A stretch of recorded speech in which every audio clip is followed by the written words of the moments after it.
this is interesting. So most of the people, they go to the parties or social gathering. Yeah. And they're very fidgety. They're nervous. They're sweating inside their head. Right. They're constantly judging themselves. How do they look? How do they talk? How are people going to respect them, judge them, whatever, etc., etc. And because of all of these thoughts, they're usually doing all the things that you heard. Like, maybe I should go stand to the bar. I don't know. Am I worthy of being here? Do I like people? And that is making an average person below average. Totally. Like it's making them worse. Totally. And you're telling me that just by, let's say if somebody, X person walks in. Sure. Okay. And we don't know them. They're complete strangers. We don't know if the person is of value, if person is below value, person is going to help us, not help us. We have no idea about their status in the world. Right. But if they come straightforward, be confident, shake my hand, and just be predictable, I'm going to like them more? Yes, you absolutely will. You'll certainly trust them more. Now, will you like them? Well, that would be a different thing. Okay. But will you you could come in, they could come in, they could come forward to you at such a pace, shake your hand in such a way that you go, I don't like this person, and I know why. But you'd know why. You'd trust yourself and you'd trust them more. You'd go, I know what you're going to do. I know how this is going to be. It's still trust. Yeah. It's still credibility. Yeah. Credibility from Latin, credo, I believe. You'd still believe in yourself more, that you believe what they're going to do. Listen, none of us, you and I, we don't know the future. Yeah. Yeah. We don't know what's going to happen next. You know, yourself as an investor, you're trying to manage the not knowing better than anybody else. You're going, hang on, I don't know what's going to happen next. How would I manage that? You know, to see where the money might be in my investment around that. The brain's the same. It doesn't know the future. Well, how is it going to manage that? It looks at what's happening now and it goes, based on what's happening now, number one, is this predictable? If it's predictable now, I think the future is going to be good, because at least if it's negative and predictable now, I know to avoid you. I'm going to get you out of my life. Dealt with that person. Okay.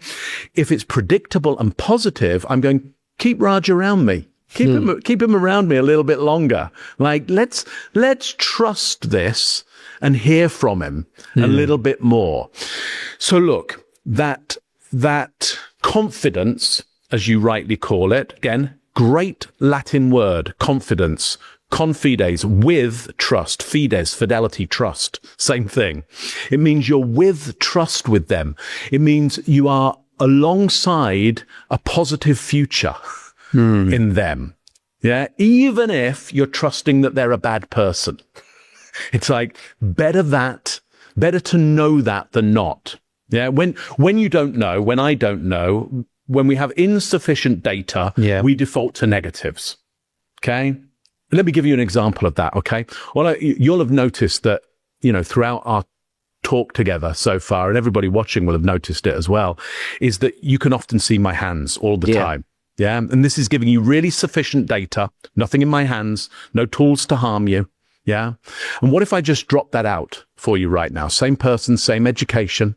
Yeah. Same person come to visit you. Yeah. And I'm an expert in my field and I'm here to help you. You can trust me. Okay. Or alternatively, I'm an expert in my field. I'm here to help you. You can trust me. Do you notice the difference? Yeah. But why? Because this is insufficient data. And when insufficient data, like I can think you're the same person, but why this is making such a big difference? Because it is in my brain. I can't tell you why and how, but it's hitting your instinct. Yeah. It's hitting your instinct, and your instinct wants to know, how's the next hour with Mark going to be? How's he going to behave with you? Is this going to be benefit to you or risk to you? And because you don't know the future, you don't know what I'm going to say, you don't know how I'm going to behave in front of you, you're making a prediction. And you feel you predict better the more information that you have. Okay. And the less information that you have, you question your predictions. And so now I'm getting you to question your predictions. Yeah. So let me change it slightly for you. Okay. What I'd say first of all is, look, Raj, I'm an expert in my field. I'm here to help you. You can trust me. I have 30 years of experience in my area of expertise. Any project I will do with you will be on time and it will be on budget and we will make money together. I promise you that. Okay. Now, alternatively, I could go, hey, Raj, I'm new to this. I don't know what I'm doing. I've no experience and no education. There will be mistakes. They will be costly mistakes. We may not make money together, but I'm here to help you. You can trust me. Now, who do you want to work with? Wow. Yeah. It's ridiculous, isn't it? Yeah. Can you hear the that person who's not an expert? I want to trust that person more. Right. The latter, yeah. The little voice in your head is going, go with that guy who doesn't know, who literally told you he doesn't know what he's talking about. He's more trustworthy. No, I'll mess up. I don't know what I'm doing. But why am I trusting the inexperienced person more? Because you're seeing more of me, and especially because you're seeing my hands. You know, your instinct knows that I will radically change your world with my hands. Now, we know in modern history that's not true, okay? But if we take this brain back to when it first started evolving as upright hominids, which in evolutionary terms, we're talking about, for the social mammalian brain, let's say about 5 million years. Okay. It's an old brain, the social mammalian brain, the primitive, the really primitive brain, that's 500 million years old. This human brain that we have now, the neocortex, maybe about 200,000 to 300,000, these change as we find new artifacts. But let's just say maximum at the moment, I would say 300,000 years old. Okay. So you're mainly reliant on that really primitive brain and the social mammalian brain to work out, should you trust me? Okay. Because that's the deep system going on here that you have, that your grandfather and grandmother had, and every person before you, going back to the same ancestor that we both shared at some point on this planet, because undoubtedly we did. Okay. Which means that that we are more alike than we're ever going to be different. Yeah. You function more the same as me than it's ever going to be any different. Now, so this brain has what we call heuristics, which is ways of working out stuff. Okay. Yeah, algorithms. And one of the algorithms is when insufficient data default to negatives. And it also goes, we really want information about the hands, because these will literally manipulate the world, from Manny, hands. Yeah. So literally, I'm going to adjust the world with these. Yeah. And you want to know, well, are you going to adjust it to my benefit or to my detriment? And so you're watching these all the time. What's he doing with those? Does he have something? Would that benefit me? Would it be a risk to me? Okay. If I display them and I also say, hey, no tools, no weapons, nothing in my hands to harm you. Okay. I can say things like, I have no experience. I will make mistakes. You will spend too much money on this and maybe not get any result. I'm here to help you. You can trust me. Okay. And I can say here, we will be on time. We will be on budget. Our profit margin will be exceptional. And you can look at my history of this and know that to be true. I'm here to help you. You can trust me. This is so... The fact that this is true, it's making me uncomfortable right now. It's horrible. Yeah. It's horrible because even the second time I tried to really trust that person and I'm not able to. It's so freaking You cannot override it because your instinct, which is what I'm signaling to, is literally supplying the oxygen to your neocortex, which you tried to engage. Okay, to critically think your way out of this. Yes. And what the instinct did is go, no, I'm overriding you. Yes. I'm overriding you on this. This is not good. And you can go, no, it is. He's pretending. It's an act. Yeah. And the instinct goes, not to me, it isn't. It's actually happening right now. Wow. It's not an act. It's true. It's absolutely true. Yeah. So the instinct believes anything that is the trigger is true, or anything a little bit like it. So that's the thing as well. It's not the instinct doesn't get triggered on an on-off switch. It's like this crazy hair trigger that just goes, even if it's a bit like a pull on the trigger, pull the trigger. So I can give you very subtle signals of trust and credibility, and it's enough to trigger in you massive trust and credibility. Okay. But I think the most awful thing about it for you and any of your audience watching right now is all of us have worked very hard. If we're high achievers, you know, as you are, as your audience are, if you're a high achiever, you've worked really hard at doing good, being smart, working hard. Okay. And then comes communication. Yeah. And if somebody has the simple communication skills of trust and credibility, they will override your hard work. They will come and take your client. They will come and take your business because they're a better communicator. And communication is actually really simple. Really simple. And you just have to keep it simple. And there's a simple technique for you. Okay. Open palm gestures. Open palm gestures, just that, and I can win over my smarter competitor who's got his hands under the table. Okay? Nice. Tell me top 3 things which is costing somebody a lot of opportunities. Like what top 3 mistakes people are making, which is the biggest reason they're not able to win any room, attract more opportunities, and they're losing it to the competitor. yeah. People like who's me. not even smart. Yeah. I wouldn't say that. But No, I get you. Look, let me take you through some things that I think will be really helpful for you. Look, the first rule is, let's call it a rule, is show more. Show more. Okay. Now we could put this into a technique of being open rather than closed. Now, why do people talk about be open, use open body language? Simply because it shows more. Okay. The rule is show more. Okay. Or the principle is show more. The technique is be open rather than closed. There's nothing wrong with folding your arms, by the way, or covering your face. There's no bad behavior. There's just results that you wanted or didn't want. yeah. Yeah, there's no bad behavior. Yeah. This could get me a good result in the right place. Yeah. But here, when I'm trying to win trust and credibility with you, I'm going to gamble and I'm going to win the bet that open body language is going to win more trust than closed body language. Okay. Okay. And so I want to be open. Well, where do I want to be open? Everywhere if I possibly can. Now, is there some tolerance for that? Yeah. I mean, that might be too open. I'm probably out of frame now. Yeah. Yeah. So we've got to think about in real life and on camera, are we in the frame? Yeah. Are we in the frame? Yeah. And so this feels for our conversation, for our distance, for our cultures, this feels like it would be in the frame for us.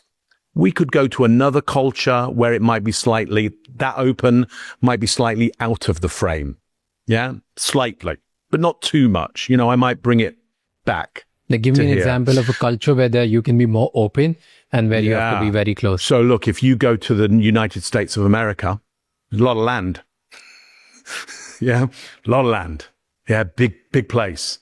A lot of land. And you might go, oh, hang on, India's got a lot of land. Yeah, you're right.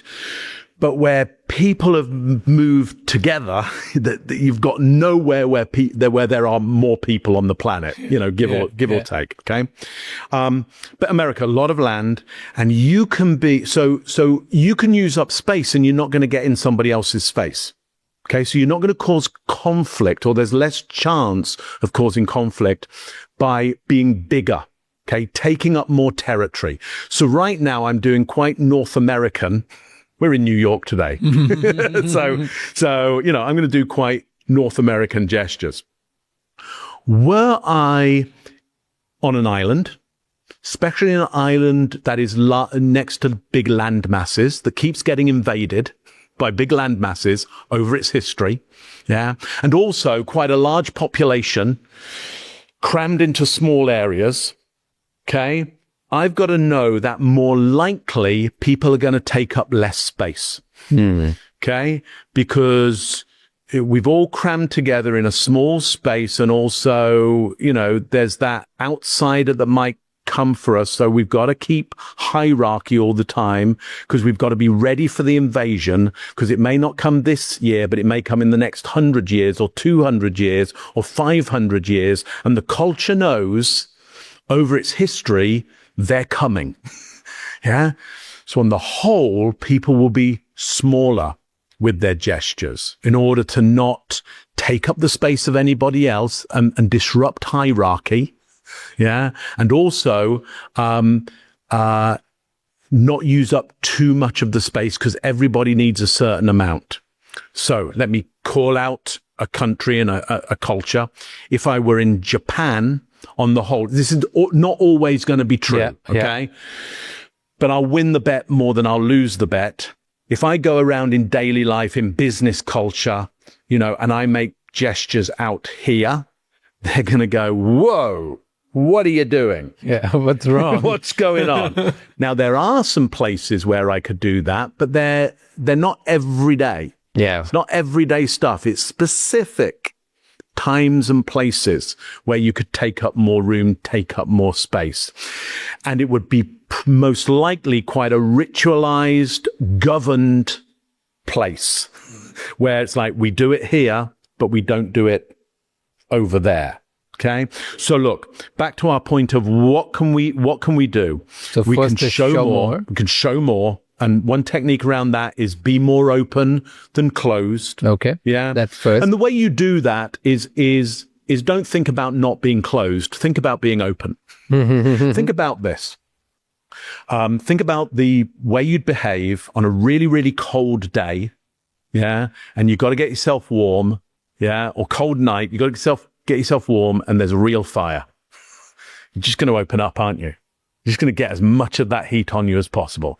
And then think about, well, the fire goes out, closed behavior. Yeah, exactly. Yeah. Exactly. Okay. So number one is show more. Number two is maximize rather than minimize. Okay. Okay. Maximize rather than minimize. Now, again, we've got to pay attention to culture. Okay. But ultimately, you want to take up the maximum amount of your territory. Okay. The maximum amount of your territory. Now, look, I know your territory right now because you've marked it out here. Okay. And if you had your mobile phone out, that would be a really good indicator of where you're saying your territory starts and mine definitely ends. Yeah. And so if I came into your territory and started talking to you and waving my hand around your mobile phone, you would be so distracted. Yeah. Because it's like, hang on, that bit is mine. So we tend to find people mark out their territory. Okay. So here's what I'm going to do. I know that if I put my mug out here, I'm not in your territory. Yeah. And I know that if I'm a handspan away from the table, as I have been all the time we've been talking with each other, I'm not in anybody's territory back here. So the distance between me and my water here is an absolute locked out arm's length.